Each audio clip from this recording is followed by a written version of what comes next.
Welcome to your friendly neighborhood historian, where we discuss just enough history to inform, intrigue, and entertain. I'm Bill Petro.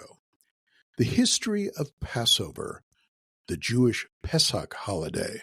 Sunset tomorrow night, April the 12th, marks the beginning of Passover. Exodus chapter 12 in the Hebrew Bible tells the story of Passover from the life of Moses.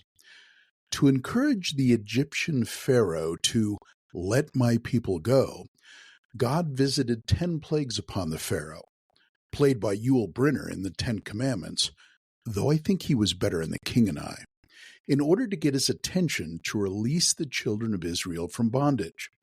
The final plague was the death of the firstborn son, visited upon the land by God's destroyer.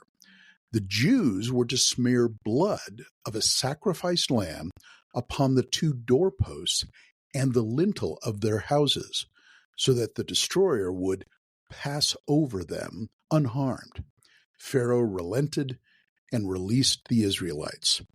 The Israelite slaves took the road out of Egypt. The Greek words for road out are exodos, and by way of Latin, Exodus. In making their hasty exit, the Jews did not have time to let their bread rise while they were making it, so in commemoration, they celebrated the Passover Seder meal with unleavened bread, or matzah, bitter herbs, and roast lamb to be eaten in traveling garb. The word Seder means order. The term Passover is often used interchangeably with the term Feast of Unleavened Bread. At least it is in St. Luke's Gospel, chapter 22, verse 1, though the first-century Pharisees marked the 7-day feast to begin on the day after Passover. Nevertheless, only unleavened bread was eaten during the 7-day commemoration following Passover. In present-day celebrations, all yeast is to be removed from Jewish houses during this time. Passover is one of the pilgrimage festivals in the Jewish calendar, along with the Feast of Pentecost and the Feast of Tabernacles, and is a major holiday. A pilgrimage festival meant Jews from around the world would return to Jerusalem for celebrations at the temple.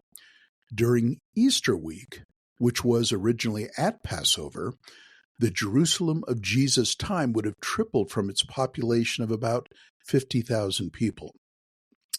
Could Jesus' Last Supper in the upper room with his disciples have been a Passover meal?